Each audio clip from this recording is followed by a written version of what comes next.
नमस्कार। घटना चक्र बुक वीडियो के इस शैक्षणिक मंच पर आपका स्वागत है।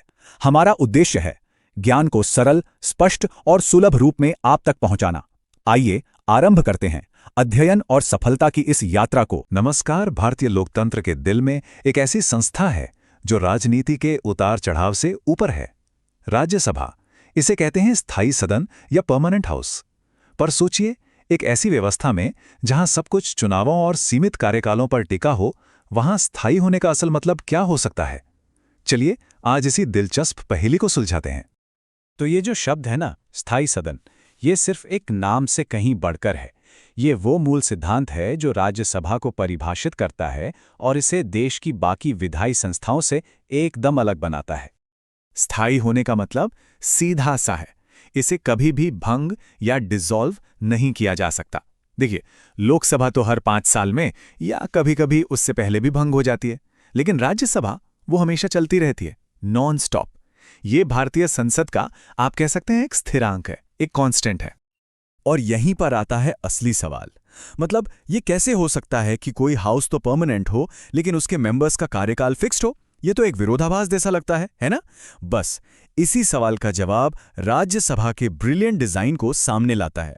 तो इस पहेली को सुलझाने के लिए ना हमें राज्यसभा के स्ट्रक्चर, मतलब उसकी बनावट को जरा करीब से देखना होगा, क्योंकि इसकी हमेशा बने रहने की कुंजी इसकी अनूठी संरचना में ही छिपी है। कहानी शुरू होती है 1 नंबर से, 250। जी हां, संविधान के हिसाब से ये राज्यसभा में सदस्यों की अधिकतम संख्या है जो बैठ सकते हैं। अब ये जो 250 सीटें हैं, इन्हें भरने के 2 बिल्कुल अलग अलग तरीके हैं। कुछ सदस्य तो चुने हुए होते हैं जो राज्यों के हितों का प्रतिनिधित्व करते हैं, और कुछ होते हैं मनोनीत, जिन्हें राष्ट्रपति चुनते हैं ताकि खास विशेषज्ञता हाउस में आ सके। ज्यादातर सदस्य, मतलब 238 तक, राज्यों और केंद्र शासित प्रदेशों से आते हैं और सिर्फ 12 सदस्य राष्ट्रपति द्वारा मनोनीत होते हैं। इससे यह पक्का होता है कि सदन में भारत की संघीय संरचना की झलक दिखे। और हाँ, ये जो 12 मनोनीत सदस्य हैं ना, ये बहुत खास होते हैं। राष्ट्रपति इन्हें कला, साहित्य, विज्ञान या समाज सेवा जैसे क्षेत्रों में इनके असाधारण योगदान के लिए चुनते हैं। ये लोग राजनीतिक बहसों में अपनी विशेषज्ञता और जीवन का अनुभव लेकर आते हैं। ठीक है, तो अब हमें संख्या पता चल गई, सदस्यों के प्रकार पता चल गए, लेकिन सवाल यह है कि सदस्य बन कौन सकता है और ये चुने कैसे जाते हैं? देखिए, सदस्यता के लिए शर्तें बिल्कुल साफ हैं। पहली बात, उम्र कम से कम 30 साल होनी चाहिए। ये लोकसभा से ज़्यादा है ताकि परिपक्वता और अनुभव सुनिश्चित हो सके। और दूसरी बात, उनका एक मतदाता के रूप में पंजीकृत होना जरूरी है। यहाँ एक बहुत बड़ा फर्क है। आम नागरिक राज्यसभा के सदस्यों के लिए सीधे वोट नहीं करते।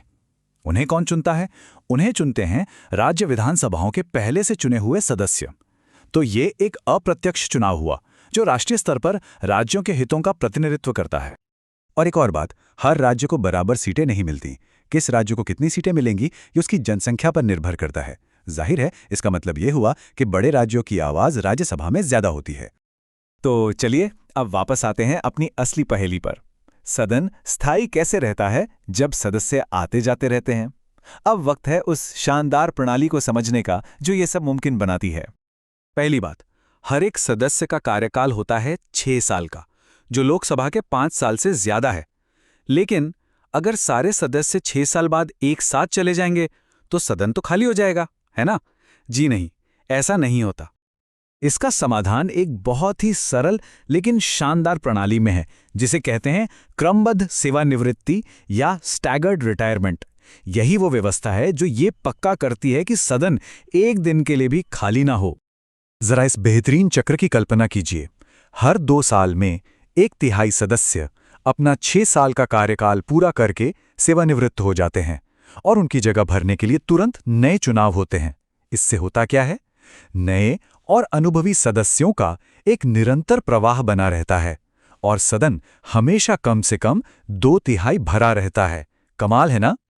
ये सिद्धांत सब कुछ पूरी तरह से सारांशित कर देता है। दावा, राज्यसभा भंग नहीं होती, कारण उसके 1/3 सदस्य हर 2 साल में सेवानिवृत्त हो जाते हैं। और कारण दावे की एकदम सही व्याख्या है। यही है इसकी अनंतता का रहस्य। लेकिन ये सब क्यों किया गया? इसका एक बहुत बड़ा मकसद है। ये प्रणाली गारंटी देती है कि भारत में हमेशा एक कामकाजी राष्ट्रीय विधायी निकाय मौजूद रहे। मान लीजिए लोकसभा भंग हो गई है या कोई राजनीतिक संकट है, तब भी राज्यसभा स्थिरता और निरंतरता देती है। ये हमारे राष्ट्र का विधायी लंगर है। और ये हमें एक आखिरी और बहुत गहरे सवाल पर लाकर छोड़ता है। एक ऐसा स्थायी सदन जहां अनुभव और नवीनीकरण का मिश्रण हमेशा बना रहता है, इसका हमारे लोकतंत्र की सेहत और स्थिरता पर लंबे समय में क्या असर होता है? ये एक ऐसा सवाल है जिस पर सोचना बनता है।